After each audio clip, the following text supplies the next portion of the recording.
Bismillahirrahmanirrahim. Assalamualaikum warahmatullahi wabarakatuh. Alhamdulillah wassalatu wassalam ala Rasulillah Sayyidina Muhammad ibn Abdillah sallallahu alaihi wa ala alihi wa sahbihi wa sallama tasliman katsira. Amma ba'du, pemirsa MJA TV yang dirahmati Allah Subhanahu wa taala. Allah Subhanahu wa taala berfirman di dalam Al-Qur'an yang menjelaskan kepada kita bahwa dunia ini adalah tempat ujian, darul bala, yang sengaja Allah Subhanahu wa taala jadikan untuk kita semuanya agar Allah tahu siapa dari kita yang paling mulia, siapa dari kita yang paling terbaik dari sekian banyak manusia yang ada. Di dalam surat Tabarak, Allah Subhanahu wa taala berfirman, liyabluwakum ayyukum ahsanu amala. Allah Subhanahu wa taala menciptakan kalian, menciptakan kehidupan, kematian, supaya Allah Subhanahu wa taala menguji kalian siapa yang lulus dan siapa yang gagal dalam kehidupan ini.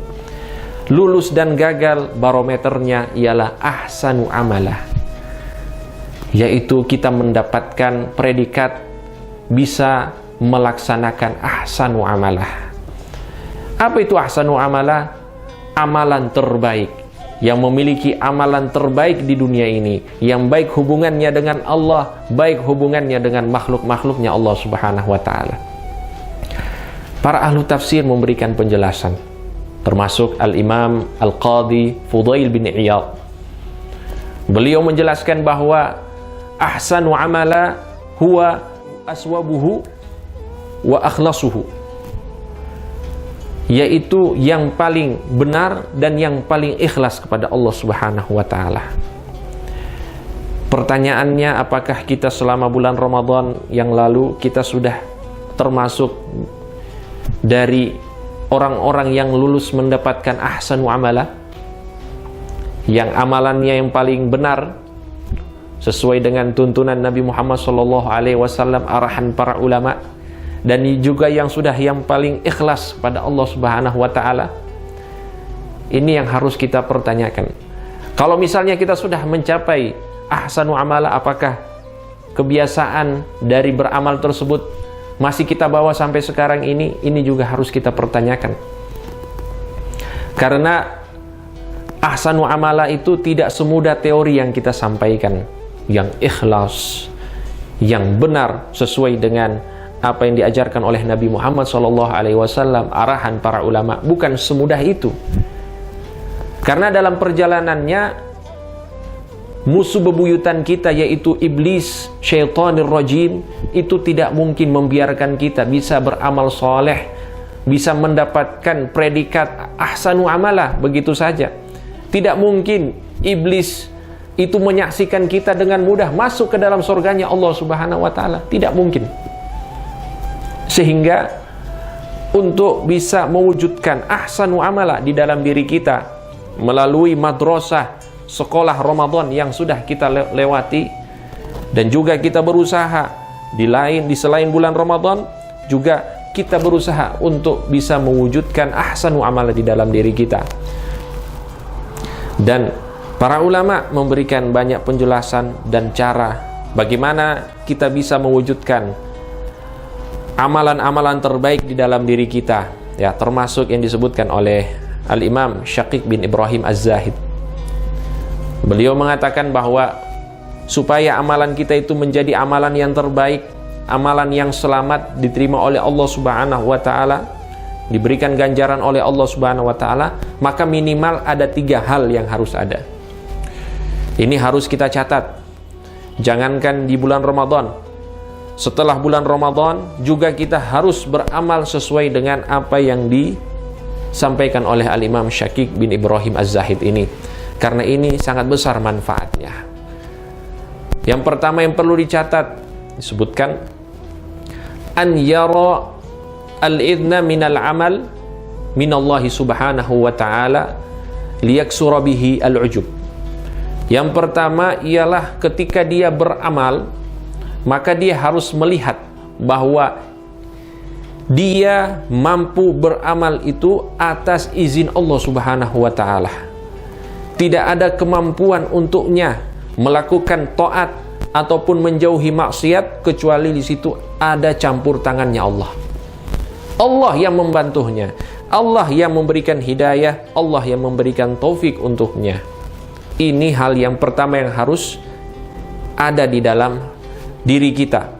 Setiap kali kita melakukan amal, kita ingat bahwa amalan kita ini tidak mungkin terjadi kecuali atas bantuan Allah Subhanahu wa ta'ala.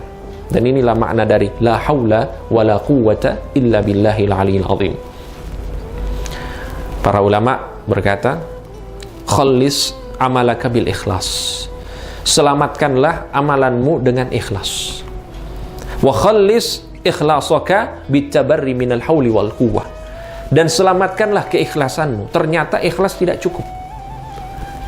Kita membutuhkan setelah ikhlas ialah at-tabarri. Tabarri ialah kita mengembalikan segala kemampuan kita melakukan ketaatan dan kemampuan kita untuk meninggalkan maksiat kepada Allah. Itu yang dimaksud dengan tabarri. Jadi bukan karena kita bisa dan mampu, bukan, tapi itu atas bantuan dari Allah Subhanahu wa ta'ala, atas hidayah dan taufik yang Allah berikan kepada kita. Sehingga apa? Sehingga ini akan menghilangkan ujub, bangga terhadap diri bahwa saya Masya Allah memiliki jumlah solat yang banyak, bacaan Quran, solawat, menghadiri majelis ilmu, dan lain sebagainya. Semua amalan-amalan ini kalau tidak didasarkan dengan prinsip yang pertama yaitu kita meyakini bahwa amalan kita ini terjadi karena bantuan Allah Subhanahu wa ta'ala, maka yang akan masuk ke dalam hati ialah sifat ujub, adalah bangga terhadap diri. Maka inilah hal yang pertama, prinsip yang pertama. Yang kedua, an yurida bihi ridallahi subhanahu wa ta'ala liyaksura bihi al-hawa. Ketika melakukan amal ibadah harus memiliki niat yang tulus untuk mendapatkan ridhonya Allah Subhanahu wa ta'ala, supaya amal ibadah tersebut tidak didasari oleh hawa nafsu, tidak didasari oleh syahwat untuk melakukan amal ibadah. Perlu digarisbawahi jamaah sekalian, pemirsa MJA TV, bahwa syahwat dan hawa nafsu itu bukan hanya masuk ke dalam hal-hal yang haram dan hal-hal yang mubah. Dalam hal-hal yang ibadah sekalipun hawa nafsu bisa saja masuk. Sehingga kita sebelum melakukan ibadah apapun itu, kita harus tanya diri kita, apakah ibadah kita ini dasarnya keinginannya untuk mendapatkan ridha Allah, atau karena keinginan kita hanya untuk melakukan ibadah, hanya hawa nafsu, hanya menuruti keinginan untuk melakukan ibadah. Dan begitu banyak nantinya disebutkan oleh para ulama, amalan-amalan umat Nabi Muhammad SAW ini kelihatannya besar. Dia melakukan haji, dia melakukan tahajud, amalan-amalan yang kelihatannya berat, tapi nanti di timbangan itu, di timbangan mizan nanti, pertimbangan amal itu sangat-sangatlah ringan. Karena kenapa? Karena di balik amal yang berat itu terdapat hawa nafsu. Itulah yang menyebabkan banyak amalan umat Nabi Muhammad SAW di hari pertimbangan nanti itu ringan, karena hawa nafsu yang masuk ke dalam hati ketika mereka melakukan ibadah. Oleh karena itu harus dihadirkan ridho Allah adalah tujuan kita dalam melakukan ibadah. Para ulama sufi, mereka memiliki sebuah ibarat yang luar biasa. Setiap kali mereka melakukan ibadah, pasti mereka mengutarakan, ilahi anta maksudi wa ridhaka matlubi.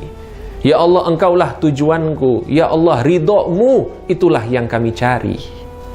Nah, maka nilai-nilai ini harus kita hadirkan. Harus kita hadirkan di dalam hati, supaya kita benar-benar menjadi insan-insan yang mendapatkan predikat ahsan wa amala. Dan yang ketiga ialah an yabtaghiya thawaballah liyaksura bihi riya.